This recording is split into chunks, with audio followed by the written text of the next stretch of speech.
Oh boy, what did they do to you, my precious baby boy? Honestly, did he need a preferred weapon? You know, what with Severa getting a preferred weapon and Mur getting her preferred weapon, I think it raises the question of what characters should or shouldn't get preferred weapons and whether or not they actually need them. Now, in the case of Spring and Nego, I think the lack of actual offensive skills for ranged flyers is kind of a detriment to the class itself, which is why in some instances he himself could have benefited from a preferred weapon. At the time of this recording, there aren't any stats out yet, but based on the trailer itself, it looks like he's going to have a really decent stat line anyway. Of course, he doesn't have a preferred weapon, and because of the class archetype he's in, he doesn't really have a lot of options to work with. You could definitely make up substitutes with certain weapons, but this kind of raises the question for me as to whether or not seasonals, or not even just seasonals, but new units in general should always come with a preferred weapon. And I think there's a lot to unpack with that. I think we could start with just the heart of the matter, and that's refines. We recently got our first seasonal refine in Halloween Noe. Presumably the reason they started with her is because she was the first unit that wasn't a dancer to have a preferred weapon as a seasonal. As a result, there's reason to believe that maybe next refine we'll be getting something like Valentine Hector or Spring Sharena. However, a refine won't necessarily fix a unit. Take a look at Effie, for example. She was already fine, and despite being one of the more popular units to build up during a good portion of Fae, she ended up with a really bad preferred weapon. However, because of her class type, she can easily go back to other weapons and skills if she wanted to.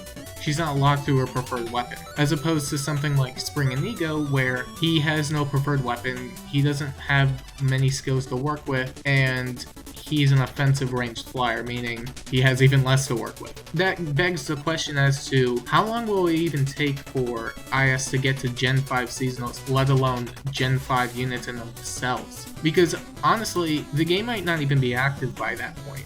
However, I do hope that the game will last longer, because I like the direction they're going in, but that's aside the point. The point being is that the chances are that we're probably not going to get to a point where Gen 5 seasonals with no preferred weapon are going to be getting refines at any feasible point, which is why I think rather than trying to focus on the idea of getting a preferred weapon that could potentially fix a unit, we get more skills and weapons. And I think the greatest example of all of this would be Valentine Faye.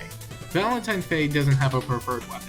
She's an armor bow unit, very niche archetype, very strong niche archetype in fact, and she's one of the strongest bow units in the game. Why is that? She has access to a plethora of armor skills, she has access to Spendthrift, plug-in bow, and she's just really min-max. She has a feasible stat line that benefits to her playstyle, and because of the armor skills and bows, she can easily make a havoc out of a lot of stuff in the game, which is why I'm led to believe rather than focusing on the idea of getting a preferred weapon, we get more skills. I think if we had to prioritize skills in any feasible shape or form, I think it would be for ranged flyers, flyers in general, and enemy phase cats. I think infantry are fine as it is, I think armors are more than fine at the moment, and I think player face cats have a lot going for them. I think the three I mentioned need a bit more work. For example, take Leo.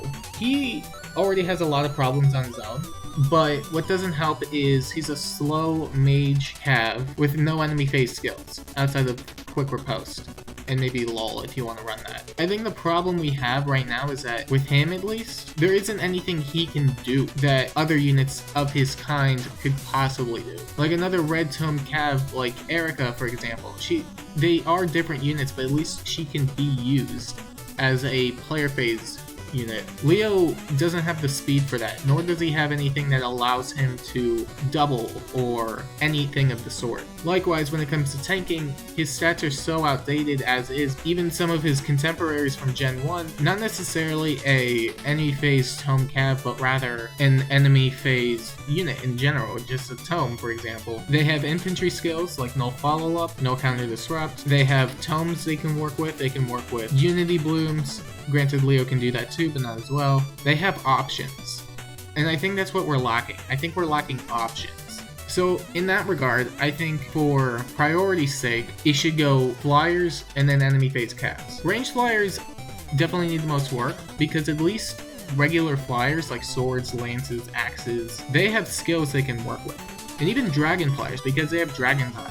And granted, most of the flyer skills that we do have aren't really the greatest anyway, but they have skills they can use at their disposal as opposed to the others. But yeah, with that being said, I think we could easily be due for some ranged flyer skills that are good and aren't mobility based.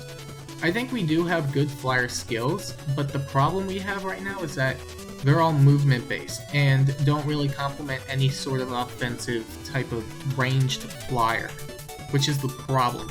Because it's effectively just for more like movement shenanigans. Those types of skills would really benefit supports like Peony, Mirabilis, Plumeria, etc. But if we got skills maybe such as like a conditional null follow-up desperation for flyers, for example, I think that would be really great. Maybe something like if the foe is above 50% or 75% HP, grants null follow-up and desperation or something. Or you can add a second conditional, whatever conditional you think is reasonable. That could be something that could be worked in. At the very least, flyers do get impacts, so they can always work with that in their favor, which is great, but they need more. They need bees. They really need skills. And I think there's plenty of options they can come up with. I don't think they lack any ideas, what with just coming out with Save recently for armors. I think they have plenty of ideas in the back of their mind. It's just a matter of execution. Which is why I do believe that preferred weapons aren't necessarily the most important. They are important for specific archetypes, like sword infantry. You're going to need a preferred weapon there. But if we're talking like bow flyer, or if we're talking enemy phase cav, then I think skills do matter. Because the reason infantry are so good in the first place is because of all the skills they have. Same with armors. They have all the fighters. They have saves now. Those two classes have a lot to work with. Enemy phase cavs don't have anything. Ranged flyers don't have anything either. And I think it's about time IS decides to release some skills for them. At least to make them more usable. Whether or not they have a decent set line or not, I think the truth of the matter is that the reason they're so much worse than they could be is because they don't have the skills necessary to perform. Because let's be real, if we had Spring Inigo with like null follow-up as his B, he'd probably be pretty decent. I think rather than focusing on the idea of a preferred weapon for some of these units, we should focus on the idea of skills. Of course, that's going to depend on the archetype anyway, like I previously mentioned. But what do you think? Do you think preferred weapons matter in the long run? Do you think it's skills? What types of skills would you like to see? What kinds of weapons would you like to see? Are you sick of dual skills? Let me know. And thanks for watching.